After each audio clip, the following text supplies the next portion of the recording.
All right, so today we're going to talk about applying the variational method to the canonical uh, system of the harmonic oscillator. And this is something that you can actually, the way that this particular variational problem is set up with this trial wave function, phi of x is equal to the exponential of negative alpha x squared, this Gaussian type function, where alpha is some adjustable parameter. You can do this by hand, but what I want to do today is show you how to do this on a computer because it's a nice, relatively straightforward problem to code up, and you can get a lot of intuition out of looking at the solution as a function of alpha, and in particular for looking at the behavior of the different contributions to the energy and thinking a little bit about why that's the case. So that's the plan for today. Not that you shouldn't try to do this by hand. It's a fun exercise to do by hand as well. So definitely check that out. Okay, so this is a system that I'm going to assume you're familiar with, the harmonic oscillator. So this is a great model for the vibrational motion of diatomics, where actually beyond diatomics, but let's just consider diatomics for the time being. And so, your reduced mass comes from mass 1 times mass 2 over mass 1 plus mass 2. That's for the two masses of your diatomics. K is coming from the stiffness of the diatomic bond. So this is your harmonic oscillator Hamiltonian, the kinetic and potential part respectively. And of course, one of the nice things about the harmonic oscillator is you can actually find all of the energy eigenfunctions. So we know the ground state wave function for the harmonic oscillator, but nevertheless, it's a great system to apply this approximation method of the variational method to, because you can easily validate your answer. Okay, so what's the goal of the variational method? Basically, you say that you can write the energy functional of any arbitrary trial wave function, and the energy functional of that trial wave function must be greater than or equal to the true ground state energy. And by making the energy functional a minimum with respect to some adjustable parameter or parameters in your trial wave function, the idea is that you will get closer and closer to the true ground state energy in some sort of systematic fashion. And so let me just make a couple of remarks about this business. Number one, I tried to use the word reasonable trial wave function. So, of course, your trial wave function should be normalizable. It should be smooth. Its derivative should be smooth. It should be single valued. So this trial wave function that we've written down satisfies all of those conditions. If you've seen the harmonic oscillator before, you may even recognize that this trial wave function looks an awful lot like the actual ground state wave function of the harmonic oscillator minus some normalization constant. So that's not really an accident. I want to say a couple of other things about this approach. So this variational method is very much in the spirit of something that I'm most likely you're familiar with from calculus, which is finding the minimum of a function by taking its derivative and setting it equal to 0. And in fact, that's the idea of what you would do analytically, is you would take the derivative of this functional and find where it goes to 0.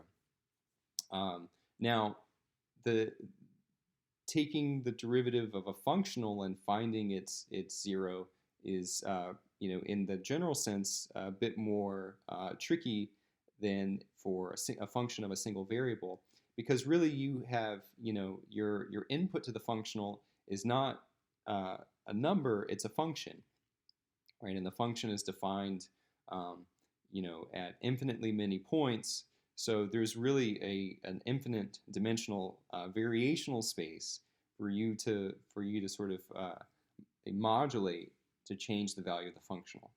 So part of the art of applying the variational method is to find a model or a trial wave function with constraints or with few with few adjustable parameters that are carefully chosen to drive you in the right direction, so that you're not, doing some horribly impossible, variational search of just a gigantic parameter space. So we've got one adjustable parameter, right? This number alpha. And so this one adjustable parameter is going to modulate our trial wave function, right, by basically changing the width of this Gaussian. And it's going to turn out that that one adjustable parameter is going to be enough to drive us towards the true ground state energy. Okay, so I'm going to work in a system of natural units for the harmonic oscillator. And in that system of natural units, I'm going to call the reduced mass 1. I'm going to call the spring constant 1. And I'm going to call h bar 1. And so that energy functional, right, can be actually written explicitly in terms of our trial wave function and our Hamiltonian in the following way upstairs. And I think it's also very helpful to think about splitting the energy functional into contributions from the kinetic energy term of the Hamiltonian and the potential energy term of the Hamiltonian, because those are actually going to behave quite differently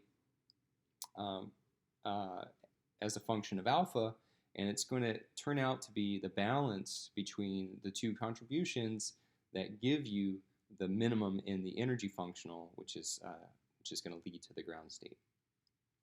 And it's just a little reminder about the harmonic oscillator system, which is actually a feature of many, many quantum mechanical systems, is that the energy eigenfunctions, or the states of well-defined energy for the harmonic oscillator, are not kinetic energy eigenfunctions, and they're not potential energy eigenfunctions.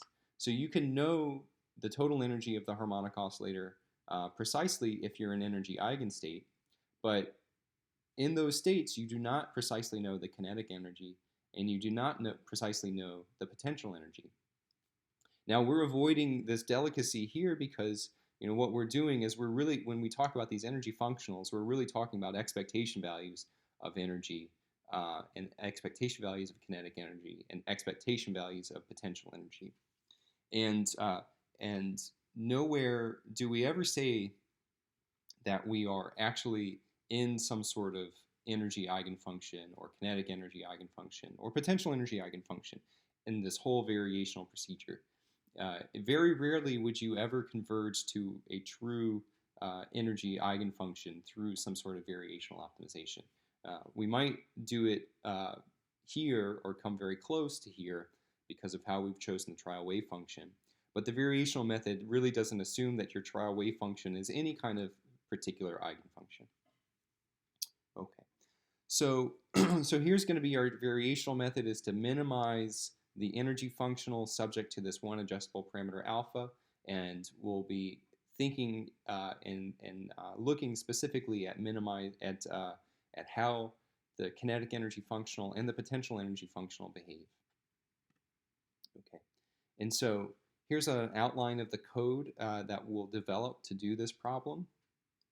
And so this, of course, is going to be broken up into a few different chunks. So there will be another little chunk of this video where we start the first part of this code, where we're going to define our constants and the basic machinery to evaluate the trial wave function, evaluate the kinetic energy functional of the trial wave function, evaluate the potential energy functional of the trial wave function, and so on.